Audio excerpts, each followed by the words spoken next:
Hello and welcome back to my live stream. Today I'm actually doing several smaller live streams in order to make videos for you. This particular video is about college auditions. If I was a different channel and had some cool effects behind me, I would say this is audition help. And I'm Gabriel DiMartino. I am a professional trumpet teacher. I work at a music school at a university, and we are having audition days right now, so I am primed and ready to tell you all about it. First, let's talk about the typical audition day, because you're probably nervous about all the stuff that you don't know, right? I can tell you about ours specifically, but in general, all these things will always happen. So rather than tell you about our exact schedule, at some point in the day, you're going to have some sort of presentations usually at the music school. That might be by the director of the school. It might be by somebody who coordinates these events. You'll break out into sectional, sort of like your area specialties. So that might be music therapy and music education and performance. Sometimes you'll break out by instrument type, so it might be brass and woodwinds and strings or something like that, right? But you'll usually break out so you can ask more questions tailored more specifically to your degree that you're planning on getting. And then sometimes there'll be a short recital, either a student recital or a faculty or both. And that's always nice. You get a really good sense of the kind of performing activity that goes on at the school. Of course, this is all put on for you, so it's going to be their best foot forward, and you should always keep that in mind. But anyway, so another big part of the day is going to be exams. Everybody hates these, of course, but usually you can't fail them. They are more for placement. Now, that's not true of every place. Some places will say, yeah, you have to get a certain score on this to be admitted. But most places are just saying, well, if you come here, we want to know what theory class to put you in. So you'll usually have those on ear training, which would be some sight singing. You'll need to bring your best voice. If you don't practice singing a lot, now is a good time to start. Your theory. So again, if you don't know any theory, there's a million online resources for learning theory, music theory. If you don't know what that is, just look it up, Google it. There are a lot of good resources. And then also, of course, ask your band directors and your orchestra directors and your private teacher if you have one, right? And then sometimes there's a piano exam, not usually, but that again is sometimes the case. And somebody will proctor these exams. They will usually work one-on-one with you, and then the information gathered at that exam will go forward to your audition, which is the part that we're really talking about here, right? So what we're going to do is I'm going to walk you through the audition process, and then I'm going to do a mock audition for you. And in fact, that'll come back later, because the best way to prepare for these is to do mock auditions yourself. Gather a few friends together and do all these things. So what is your audition going to be like? Well, it's usually a small time frame, 10 to 15 minutes. Sometimes it's longer, but they're usually on a schedule, and that means you only have a limited amount of time. The first thing, though, happens before the audition, and that is that you need to find a place and a time to warm up. It might be late in the day, it might be early in the morning, but whatever it is, you need to make sure that you have food and water in you right before, and that you find a time to do a good warm-up. Not a long warm-up, because you want to be really fresh, right? But you want to be limber. You want to make sure that whatever warm-up you do, you feel like you can play your audition material really well one time. That's all you have to do, right? One time. If you overplay because you're trying to practice and make sure it's good, you're going to be tired in the audition and you're not going to do well. If you don't warm up at all, of course, then who knows what's going to happen, especially on trumpet. So find a time to warm up. A lot of times they will assign you a time and a place in a practice room, and a proctor will take you from your room to your audition. That's very common, but usually that time frame is only about 10 or 15 minutes. It can be as much as 30 or 40 minutes. But if you just get in there early, nobody's there, and you can warm up in the morning, and then you'll still use your time to sort of re-warm up. So that's one of the most important parts that a lot of people don't plan for, and well, it's really a critical element. Be efficient, right, and ready to play. So when you walk in the room, you want to have your trumpet maybe already out, or at least like the case is easy and ready to go, and you've got your music standing by, right? And you're walking in, you're putting it down on the stand, and you're shaking everybody's hand, you're ready to go, right? Because you don't want to spend your whole time trying to get your trumpet out of your case, or whatever your instrument is. That's a way. You only have 10 minutes in there, right? If you spend 4 minutes trying to get ready to play, they're not going to get to hear you very much. They're hearing, remember, they're hearing potentially dozens of auditions that day, and so it's not very memorable. That you want to make as good an impression on them as possible with as honest, being as honest as you can, right? And they don't get to know you very well if you don't really do very much in front of them except open your case and sort of juggle all your items, right? So be efficient, be ready to play. Dress respectfully. I wore this just button-down normal white shirt. I don't have it tucked in because I had to have my battery pack thing for the microphone. But yeah, you should dress respectfully, right? So it doesn't matter if you have a lot of money. You don't have to wear super nice clothes, or if you have some body image issues. Just make sure that you feel like you look your best, and the audience will pick up on that. Rather, the jurors, right? The adjudicators, the faculty, they'll pick up on that you have made an effort to respect their time with your presentation, right? And that's what you're after. It doesn't matter if all you have is jeans, then just wear your best jeans, right? That's not, it's the critical element is not that you beat everyone with how well you dressed. It's just that you show how much you respect this event in this time, and that you're putting your best foot forward, right? And that comes off in your appearance, based on how you prepare in that way, right? Have questions. This is a really important one. There are going to be times in the auditions where people normally will ask you, do you have any questions? And especially if you're a brass player, you're going to want that time off your face, right? You don't want to just plow through your materials and then get too tired to really do much. You do want them to hear you, but you also want to interact with them. And if you don't have any questions, again, it's a little bit dull. It's okay if you don't really have much, but think of something to ask, right? You can ask about the trumpet studio. Again, I'm just going to talk about trumpet things, but your instrument studio, right? You can talk, if you're interested in the pep band or the marching band, those are great questions to ask. If you're interested just in the ensembles in general, you can ask specific questions like, what kind of literature does the orchestra play? Things that maybe even you know about, but you might want to get the faculty perspective. And remember too that you should be already in touch with the primary instructor on your instrument, but this is your chance to talk to the people who aren't that person, right? If you know me, the trumpet teacher, you can talk to the tuba teacher and the horn teacher and the trombone teachers, right? That's what you're really using this time for. And so you can say, well, how about what kind of trips has any of the studios been on? Oh, well, we went to International Tuba Euphonium Conference, or oh, we went to ITG, or whatever, right? And you can get them talking about that. You might also ask them if they do a brass ensemble, right? So a lot of potential questions that you can ask, and you want to have them at the ready, so that they, first of all, get a sense of who you are by your questions, and also you get a little chance to rest and you learn more about the school.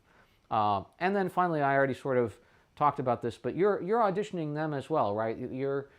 You're trying to find out more about who these people are that you might spend 4 or more years of your time with, right? Or if you're grad school, at least 2 years, and doctoral school is like who knows how many, right? Could be 3 or 4, could be 2, but you really want to know these people, because you're going to have to, they're going to be your mentors, they're going to be your teachers, they're going to be in charge of your degree, and so you really want to know as much as you can about them. And if they don't pass muster for you, then you don't go to school there, right? That's you're auditioning them just as much as they're auditioning you. You're really trying to get to know each other. That's the audition, right? And you're showing them your best playing. Now, in terms of your best playing, don't worry if you don't nail every note, right?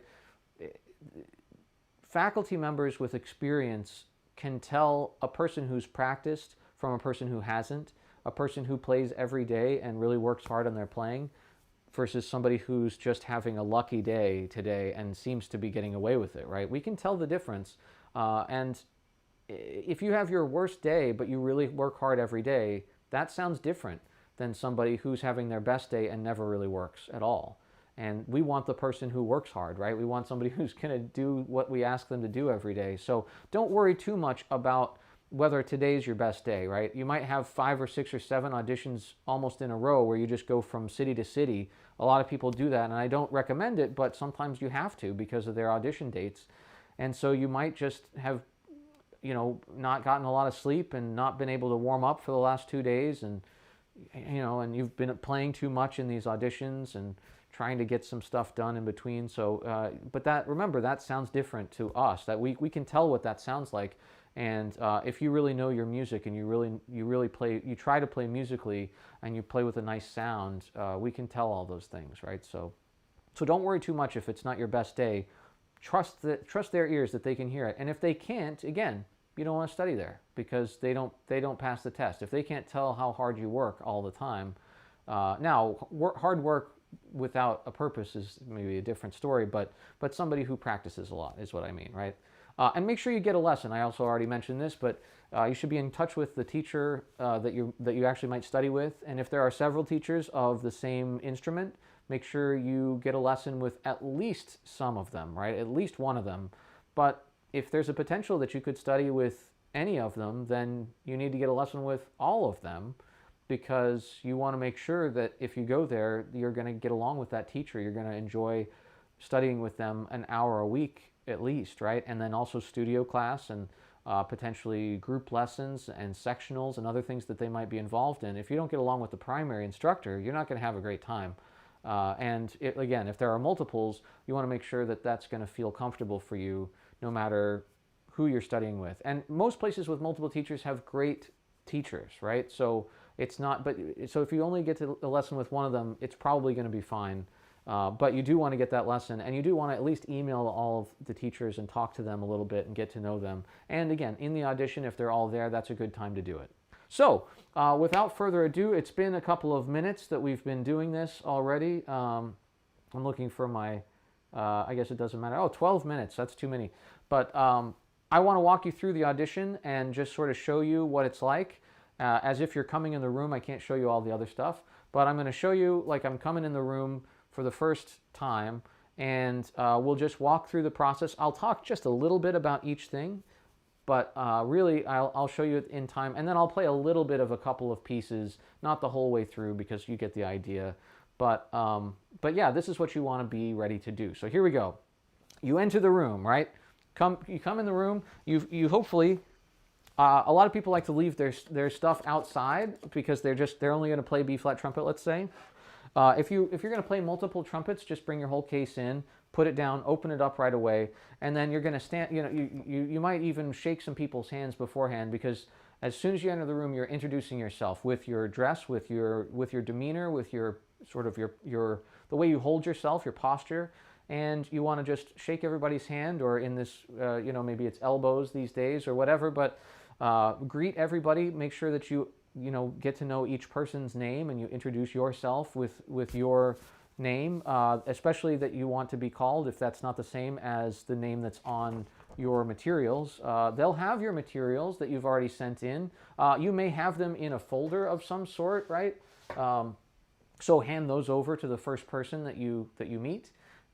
If you're supposed to do that. Most things are done digitally these days. We just switched to digital, but a lot of places will still have a physical folder that you need to hand over to them, and then you're done with it. But anyway, so you hand your folder, you introduce yourself. You're not going to play any warm-up notes. Now, this is important to me. A lot of places will say, oh, go ahead and play a few notes, get used to the room. It's great if you don't need that, because then every single note you play is part of your audition. And it's going to be that way anyway. If you go over and, well, we're hearing you play. You're in the room with us, right? Those notes count too, even if we say they don't.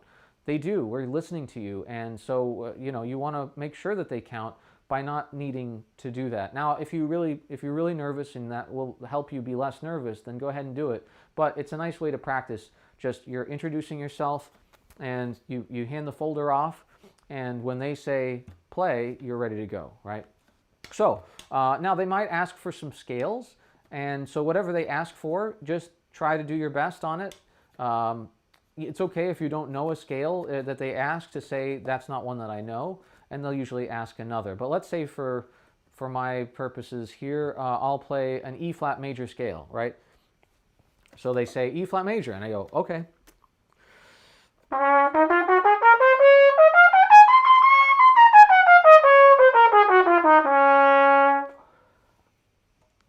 And then you just wait, and they might ask for more scales, or they might say, yeah, that was pretty confident. I think he probably knows all his scales. At certain places, they won't even ask you any scales. I forget half the time. But you play your scales, and then they'll say, okay, Gabriel, well, what have you brought for us? And so at that point, you want to say the pieces that you've brought to play for them. A lot of times they'll know this as well in advance, but it's nice to be able to tell them. And if you don't already know this, what we care about is the composer as well as the name of the piece, right? So if you've been playing a piece called Sonata, well, that doesn't tell us very much. There are a lot of sonatas out there. But you can say, I'm playing the second movement of the Hindemith Sonata, and I'm playing Brandt Etude number 8. So that's what I'm going to play for you today. And they might say, okay, well, let's start with the Brandt. Okay, yeah, be ready to start with either, or if you have maybe 5 or 6 pieces, be ready to start with anything. But a lot of places, myself included, we will ask, what would you like to start with? In which case, play the order that feels the best to you, right? But okay, so this committee has asked me to play Brandt number 8, so here I go.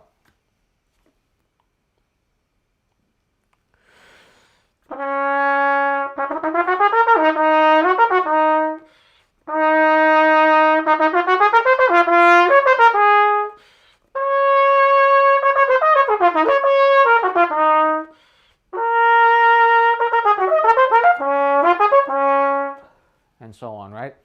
And I'll play the whole thing, but you don't stop. If you mess up a note, if you feel like you could have done that better, just keep going, right? Practice that. Practice not stopping in your performance, because again, that shows confidence, and it shows that you're playing by ear and not by some sort of checkbox number system whereby if I get the note, great. If I don't get the note, I have to try again. No, it's music, right? And so it should be musical lines. And then so you'll talk to them, and this is where they'll say, okay, well, now you've had probably quite a long day of different clinics and different presentations and things, and you've talked to a lot of people, but do you have any questions for us? And that's when you say, yeah, actually, what's Trumpet Studio like? What do you do in the studio, like in the studio class, in the performance? Because you have performance class here. Yeah, I've heard about that. What kinds of things do you do? If you ask me that question, I'm going to go on and on and on, right? And that's going to give my lip time to rest if I'm the auditioner, right? So, and then eventually maybe they'll cut you off, or maybe they'll take turns talking about the topic. Maybe you'll ask several questions to different people, and then at some point they'll say, okay, well, let's go ahead and hear the other piece. What was the other piece again? Oh yeah, the second movement of the Hindemith. And so I'll just play some of this as well.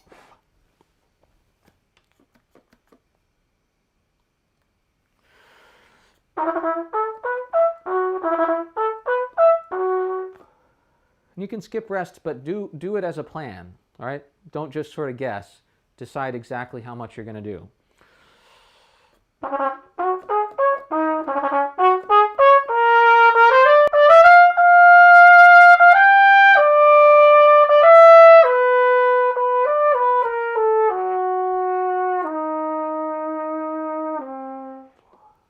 So you play the second movement of the Hindemith, and then you talk some more usually, right? They'll say, wow, that was great playing. Have you played this in a recital, or are you going to play this soon? And you can talk about that, and maybe you'll ask them some more questions that you've thought of since the last time they asked. But usually this is a little bit smaller section. And then they'll say, okay, great. Well, we have some sight reading for you here. So in the spirit of actually doing some sight reading, I'm going to pull just out of this random drawer. Oh, I know this one. Well, I haven't looked at it in 10 years, so we'll play. This is Caffarelli number 12. And so they'll pull some sight reading out, and you usually don't get a very long time to look at it. So again, practice your sight reading without the time of like, okay, I've got a minute. What do I do? They might just put it in front of you and say, okay, here's your sight reading. All right, let's go ahead and play it. And that's like 5 or 10 seconds, right? Usually they'll give you about a half a minute, 30 seconds at most. And then they'll say, all right, well, Gabriel, why don't we just go ahead and play it? So here we go.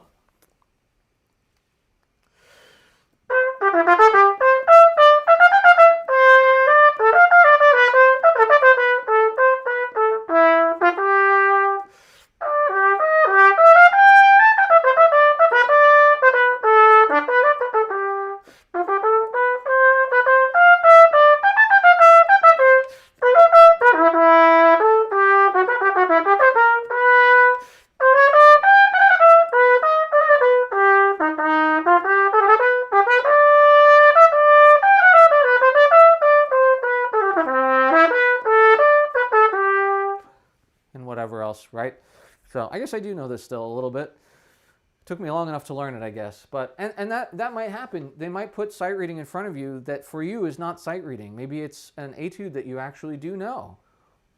If I were you, I wouldn't tell them. I would just go ahead and play it. And then if they ask, have you seen that before? Well, then don't lie to them, obviously. But yeah, they might just think you're really that good at sight reading, and that would be something to remember you by. And that's what you're looking for, is you want to make good impressions that are memorable, and then when they go into the scholarship meeting talking about who's going to get big scholarships and whatever, they're going to go, well, this guy came in and he just sight read the crap out of this Caffarelli etude, and nobody else could even come close to that. So, I mean, we got to have him.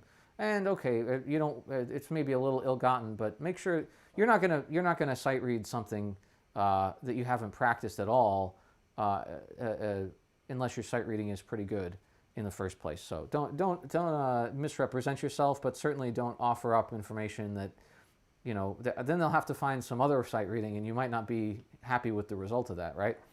Okay, so that was good. That was a fine test. And then you're going to talk very slightly more, and then you're going to leave. Because that's it. You're done. That was your 10 minutes. And so you grab your music. I've already put mine over here. Grab your music off the stand. You say, thank you very much. Again, you should have been in touch about a lesson, which may happen sometime after the audition. It's very common for that to be the case. But not right after, because they have a whole day of auditions. So you might then go get some dinner and come back, or whatever it is. But you put your trumpet away. You put everything down, and you're out the door. So that's how an audition works. Now, what you should do to prepare is, first of all, make sure you know the requirements for each place that you're auditioning. They might require you to play Charlier No. 2, and the Hummel exposition, and the Kennen second movement or something, right? So that if everybody has to play that, then you need to play that. And of course, if you don't have it, you need to get it ahead of time and practice it and work on it with your teacher, and that way you can live up to the expectations of that audition. If it's just play two contrasting works, which is that's what is on our website, I just want to hear you play trumpet, right? I can tell if you can play well or not. That's my job. So if it's just that, then, well, okay, play, work on something that's going to show off your best features, your strengths rather than your weaknesses, right? But I wouldn't play just the all-state or all-district music, unless that's all I have. It's okay if that's all you have, but you want to show that you work on other materials that are not required, or that are not just par for the course in your band program. You want to show that you're going out and looking for new pieces and working on them and getting recordings and teaching yourself, or maybe you're working with a private teacher. Those are all really good things. So that's part of it. Again, contact the teacher, ask questions. If you don't have those pieces and you don't know how to get them, then talk to them about it. Sometimes they don't mind that much if you change the pieces, and other times they really do. So you need to talk to them about it, and you need to talk to them anyway, right? And then from now until your audition, besides practicing the normal amount and using the other YouTube videos that are on here about good routines, right? There's a whole bunch of warm-ups. If you're not doing a good long routine every day, except for your audition day, which is a very short and efficient and small routine, so you stay fresh, right? If you're not doing a big long routine every day, then you're also going to get inconsistent results.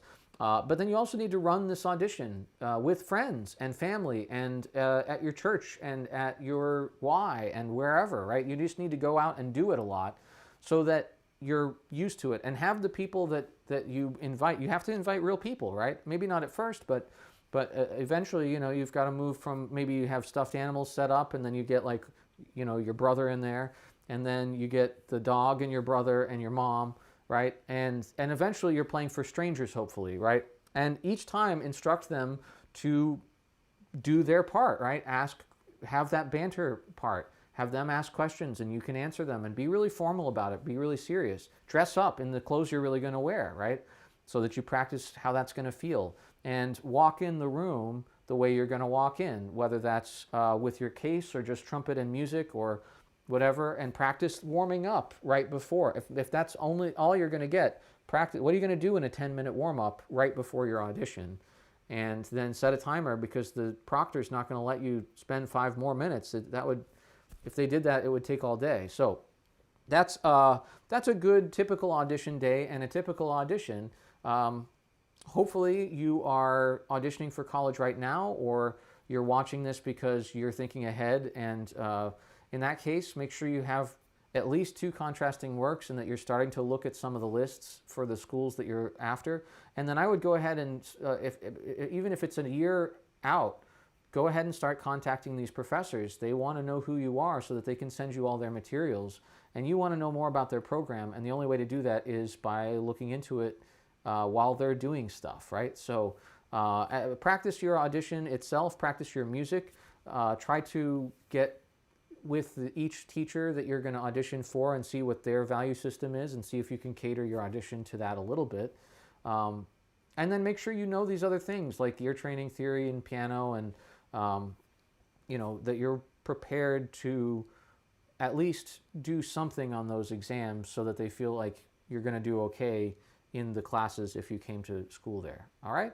Well, that's plenty of time. This has been a way longer video than I planned on, but college auditions are an important topic, and I think just having an explainer video, you only have to watch it once, and now you know everything you need to know. And now just go do some mock auditions for your friends and family. All right. Hope to see you at the next live stream. I'm going to start a new one right now on the President's Own Marine Band audition list that is for January 31st.